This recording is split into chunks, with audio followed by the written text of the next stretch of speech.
Γεια σας, είμαι ο Ιωσήφ Μέζα-Γιαννητσόπουλος, είμαι consultant chef με πάνω από 20 χρόνια εμπειρία στον χώρο της εστίασης και μαζί θα κάνουμε την επιχείρησή σας να πετύχει.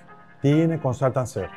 Ένας consultant chef είναι ένας έμπειρος chef που προσφέρει εξειδικευμένες συμβουλευτικές υπηρεσίες σε εστιατόρια, ξενοδοχεία, εταιρείες catering και διάφορες άλλες επιχειρήσεις του κλάδου της εστίασης. Τι κάνει ένας consultant chef? Οι αρμοδιότητες ενός consultant chef έχουν ευρύ φάσμα και περιλαμβάνουν 1. Ανάπτυξη μενού, δηλαδή δημιουργία καινοτόμων και κλειστικών μενού προσαρμοσμένων στις τάσεις αγοράς και τις προτιμήσεις των πελατών. 2. Επίβλεψη της προετοιμασίας των φαγητών και των πρώτων υλών για βελτιστοποίηση των συνταγών. 3. Εκπαίδευση προσωπικού κουζίνας, μετάδοση τεχνικών και γνώσεων στους σεφ και στους μάγειρες ώστε να βελτιώσουν τις αποδόσεις τους. 4. Σχεδιασμός και οργάνωση της κουζίνας. Βελτιστοποίηση της λειτουργίας της κουζίνας προκειμένου να αυξηθεί η αποδοτικότητα και να μειωθούν τα κόστη.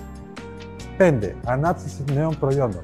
Δημιουργία νέων προϊόντων υπηρεσιών όπως catering, μαθήματα μαγειρικής ή εποχιακά μενού. 6.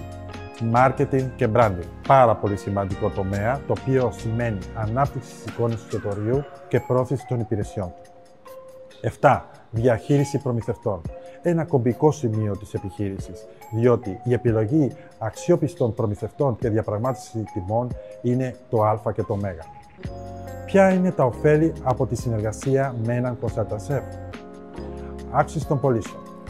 Ένα σχεδιασμένο μενού με μια αποτελεσματική κουζίνα μπορούν να αυξήσουν σημαντικά τις πωλήσεις ενός εστιατορίου. 2. Βελτίωση της ποιότητας των φαγητών.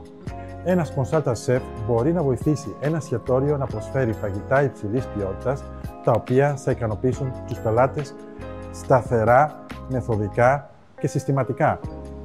3. Ενίσχυση της φήμης του εστιατόριου. Ένας βαρβαμένος ή έμπειρος consultant chef μπορεί να προσδώσει κύρος και φήμη σε ένα εστιατόριο. 4. Εξοικονόμηση κόστους. Ένας consultant chef μπορεί να βοηθήσει ένα εστιατόριο να βελτιστοποιήσει τις λειτουργίες του και να μειώσει τα κόστη. Σε ποιους απευθύνεται τελικά η συμβουλευτική ενός consultant chef? 1. Στα εστιατόρια, από μικρές οικογενειακές επιχειρήσεις μέχρι πολυτελή εστιατόρια. 2. Σε ξενοδοχεία, για την ανάπτυξη των εστιατοριών τους και την υπηρεσιών του service. 3. Εταιρείες catering, για τη δημιουργία μοναδικών μενού για τις εκδηλώσεις τους. 4. Κρουαζερόπλια και αεροπορικές εταιρείες, για την ανάπτυξη των εστιατοριών τους και των υπηρεσιών διατροφής. Με λίγα λόγια, ένας consultant chef είναι ένας πολύτιμος σύμβουλος για κάθε επιχείρηση που θέλει να βελτιώσει την ποιότητά της σε κάθε επίπεδο, να αυξήσει τις πωλήσεις της και να ενισχύσει τη φήμη της. Θέλεις να μάθεις περισσότερα για τις υπηρεσίες που προσφέρει ένας consultant chef? Μπες στο yosifgiannitsopoulos.com και επικοινώνησε μαζί μου για μια επιτυχημένη επιχείρηση.